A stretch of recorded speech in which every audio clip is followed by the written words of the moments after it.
Welcome back to Timo's Dinky Detailing. Today I'm going to be doing a Dinky 101 Thunderbird 2. This is a model I've had for a long time. I don't know where I got it or how I bought it. It's a Thunderbird 2 and it's a beautiful one, and it has paint in almost perfect condition except in a few places where you would expect there to be wear, which is in the body of the casting where the module comes out that holds Thunderbird 4. So even if I repainted it, it wouldn't work out. So I decided I'm going to just do this one as I don't know what you call it. It's a refurbishing. This is a second generation one, has Century 21 on the casting on the bottom of the Thunderbird 4 module. It has the rear thrusters broken, but the two legs that are there still work, so all the internal parts are there, but two of the legs have broken. And this is one of the problems with the early generation Thunderbird 2s, is that the legs were too flimsy and fragile, and they would break under normal play. So taking off the Thunderbird from the module for Thunderbird 4, inside I have Thunderbird 4. On this side it looks good. The other side, the 4 stamping is not the greatest. It's plastic, and here you can see the stamping has worn out at the top, and the rear thrusters have been painted red, which is good, but it's still not a great thing, but it's there. And I had a friend who had one of these, and he told me that his father ran over the Thunderbird 4 with a lawnmower and cut it in half. So anyway, here the tape at the back, at the top of that upper stabilizer, whatever that is, it's peeled off a little bit, but it's still intact, so I'm going to just glue that back on. Here you can see the broken legs. The legs that are still there actually work, and this was a problem with the early ones, is that the legs would break, so you had to repair them, and they provided the model with removable screws so you could open it up and you could replace those legs. I don't know how many people replaced the legs, but it was something you could do. So here I've chosen a screwdriver that's of a size that fits the screw, but if you keep it in the center of the screw, it won't damage the casting. And it's magnetic, so it holds the screw after you take it out. This is not the ideal situation to have a slot screw, and I don't know how they screwed them in the factory. Must have been a problem, but I suppose at that point they didn't really have a lot of options. Now this one, I've decided I'm going to keep the slot screws. I want to keep as many things as possible, because I know there's people who would criticize me if I was to go and redo this entire model and replace the screws and replace the legs and replace everything, and it would lose a lot of its original charm. So this is one that I really believe needs to keep its original charm. And in fact, the paint is all original, and you can't even see the parts on the inside where the Thunderbird 4 module slides out. The paint's all stripped off, and if you tried to repaint it, it's going to strip off again. It's meant to be a wear surface. So here I've taken the bottom off of it, and you can see the mechanism in its entirety. It has these beautiful lever action legs, and they're held together with springs that pop open, and when you turn the leg all the way in, it goes to the spring and holds it in. Now here's the problem taking off this spring. I started out trying to use tweezers. It's not going to work. The easy way is just to pop the thing out of the casting, and you can take it off easily once the spring has reached its limit. So there's a leg that's in good shape. And on the other side you have a leg. It's not so good. This is the broken leg that obviously some child broke and it never got fixed. And that was the problem, is most people didn't go and get these things fixed. You could get the parts, but people didn't generally fix them. It was difficult to do anyway, and you're going to see that when I put this thing back together. Now these are the springs that have the latches. They're a latch and a spring in one. And this one, you can see it has latches on the one end up here, but on the other end the latch is broken off. So somebody has opened this thing up and they have flipped this around, and if you look at the other one, it has latches, these little wedges on both ends, so you can actually flip it around to repair it. So this was meant to be repaired. That's why they put those wedges on both sides. Now this is the part I never knew it was on the back, because I had this one that just had the remnants of the attachment of these thrusters.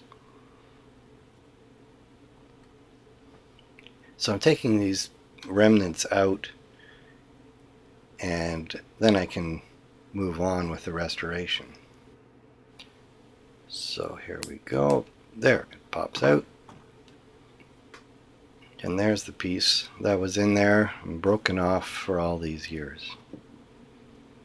So here's all my parts, the parts that are good and the parts that are broken. So first step is I want to clean this thing. So I got an old toothbrush. I'm just going to go with soapy water and the toothbrush and clean out all the dirt from the many years. And it's been in a display cabinet, but it was already dirty before it went in. And I didn't want to do anything to it because it's all fully original. So I'm very careful now. I'm just using soap and water. And I'm going in and cleaning. There's a lot of grooves in this thing, so I went and cleaned them. So some of the parts are missing, so the graphics are missing, including Thunderbird 2 and many of the number 2s and number 4. So I've gone into GIMP and I put this together, and then I'm going to print them onto blue-backed foil for water slide printing. And so I'm saving this thing up as a PDF, and then it's going to go into the printer. So I'm copying it to a thumb drive, and the thumb drive then goes into my printer. So here it comes out in the dark and goes into my HP printer. I wouldn't recommend an HP. If you can do this with a Canon, I think you'd be better off. I choose my Thunderbird 2. I select my settings, paper type. It's just a test, so I'm using plain paper. So I mark an X on the paper so I know which way to orient the paper when it goes back in, and I print it out with black ink, and here it comes out. It's got 2s and 4s and Thunderbird 2, and this is my my foil for printing white toner. I've got some white toner for this color printer. What I do is I take a little piece of, each sheet of this paper is $5, so I'm cutting out little bits and I tape them onto the paper, and I put them back into the paper tray with the foil taped onto it, and then I go in and I take out the black toner cartridge. That's the first one, conveniently, and I replace it with this Ghost white toner, made in Germany toner cartridge. Now I can print onto that blue backed paper. I set the paper type 90 grams. I'm not sure what the best solution is. I'm trying out other things. I make it black and white. It's a PDF, so it's perfectly black and white, and I print it out again, and now it comes, you can see white toner on top of the blue paper. So now I go in and I cut out my pieces, and just like any other water slide, I put it on there, dip it in water, I clean up the casting,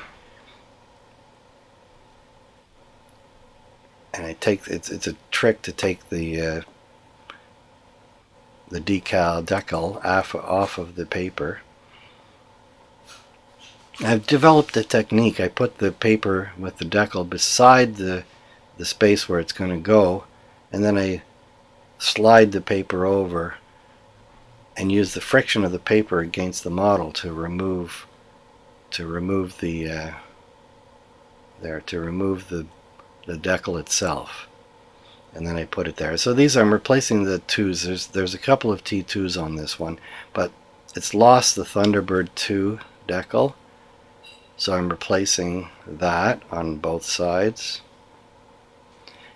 These are a challenge to work with because the foil that I'm using, and you can find it in my notes, is very, very fine. So this stuff is very delicate and easily folds on itself. So I'm making it look easy. Even when I'm making it look easy, it doesn't look easy. I'm losing the T there. But in the end, I get that sucker on there and it looks pretty good.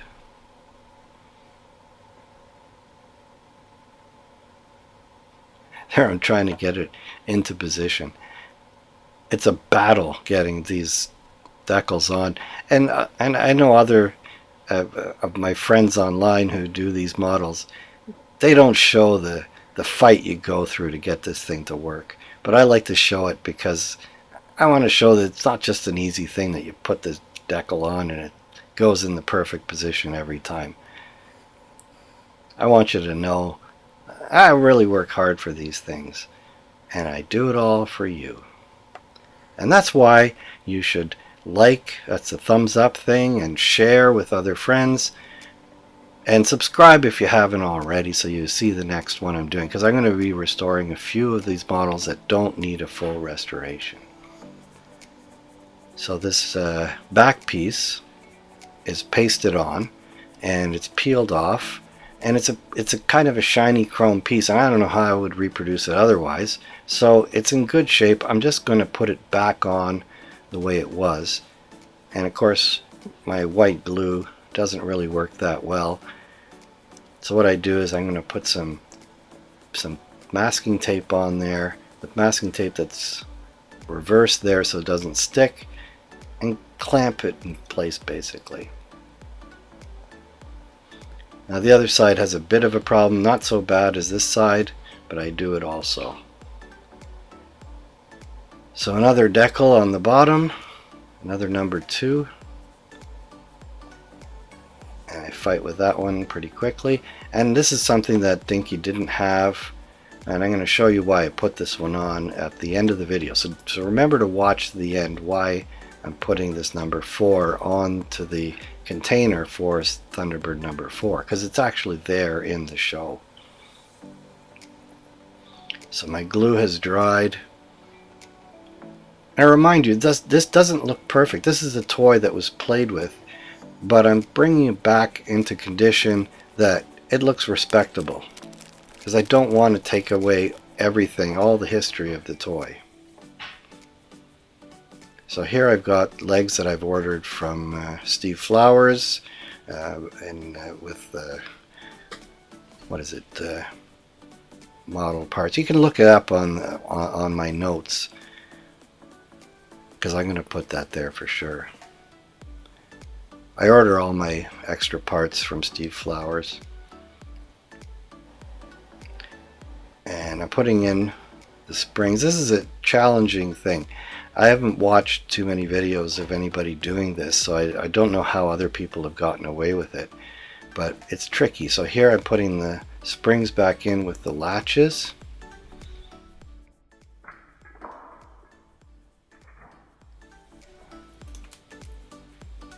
You can see the spring up the top, it's gone. Boom, gone. So that goes across my shop, and I look for an hour for it, couldn't find the spring. So I go through my drawers, and you wonder what's inside them. Well, I got springs in some of them, but these are all massively huge, and then the tiny ones are way too short. But I got another location. I got more stuff, and I'm looking for a particular box. This one is parts from old VCRs and stuff like that. And it's got lots of springs and screws. And lo and behold, there's a screw or a spring that looks almost perfect. It's a little bit fatter and a little bit shorter than the original one, but look at that. That sucker fits in there. So that's from some garbage VCR where all the belts had turned to glue, and so it didn't work anymore, and I took all the parts out of it. And then I figured out a way that I could hold them in place while I replaced the springs. So I put the leg in there, put the springs in there, and I come in with the other end and put the legs in with the springs. And you can see it's not easy. This is a finicky job. And I get all these suckers in there, and I put paper over and I tape it, and then I put my latching springs back in, and I got it all together. So now when I put the top on, I screw in a couple of screws, and now I can take out the paper that's holding those springs in, and I peel that off. And if you're putting this together yourself, this is how you do it. You got to put those pieces of paper with the tape. And then you take the tape off, pull the paper out, and then latch the legs back up. The only problem is they're not latching properly. So this is a problem. If you order the new springs from Steve Flowers, or not the new springs, the new legs from Steve Flowers and Model Supply, you're going to have a problem. And that is that the legs are tiny bit shorter than the original legs. And this is a problem because in this case I can't get all of the legs to work. So I designed myself replacement springs. The shorter legs are okay with the originals, but the replacement ones, I've put those little latches further out. And here I've got 4 of them, so make sure I've got 2 that are going to work. Paint them yellow. And they go in there, and I can tell you what I'm using. It's Siraya Tech tenacious 3D printing material, mixed 50-50 with Siraya Tech build, which is really strong. These are the best materials you can use for 3D printing, and so I've made so the tenacious is very flexible and build is very strong. When you mix 50-50, you get flexible and strong. And so I've replaced both ends, those springs.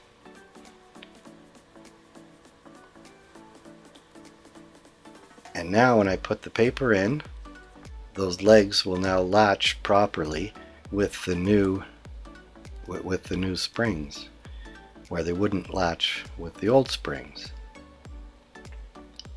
So put the screws back in, at least 2 of them, just so I can make sure that this thing works, because it didn't work the first time around. So now I take the tape off and pull the paper out.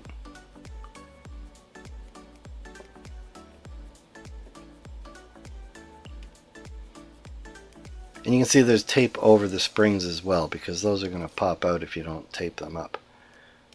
So there, it's all together, and those springs, the latching springs, are perfect, and the other one isn't perfect. So here's a little file I have, tiny little needle file. I'm just going to reduce that latch for that one that's not functioning properly. So I go in there and I file out some of the material off of the thing. You see one side has teeth and the other side has been ground down, so it's not going to affect the painted surface. And now the whole thing works. So it's a bit of a challenge, and if you want to reprint your own spring latches, I'm going to put those in the decals, and eventually I'll have them on Thingiverse so that you can print them yourself if you have a 3D printer and you want to do this. So now the whole thing is working the way it should. Now for those boosters at the end, thrusters or whatever they are.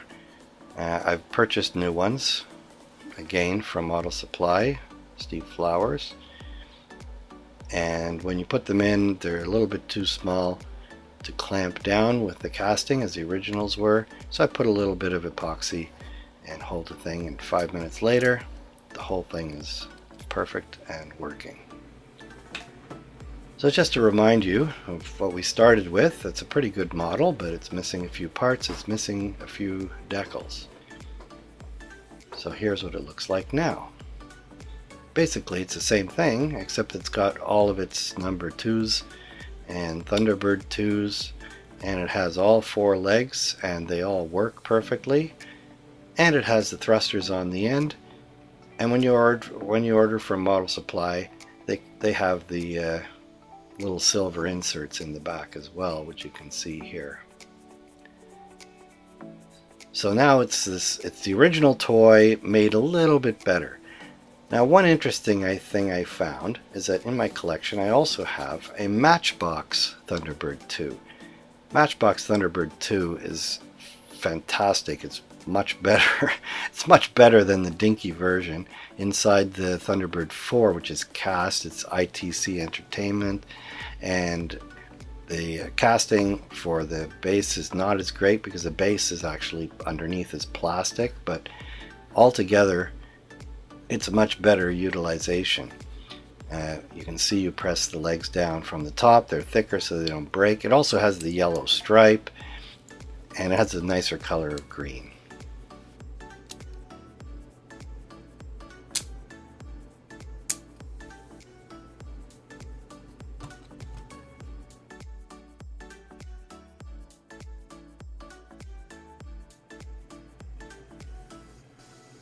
So I hope you enjoyed this episode of Timo's Dinky Detailing. Until next time, FAB.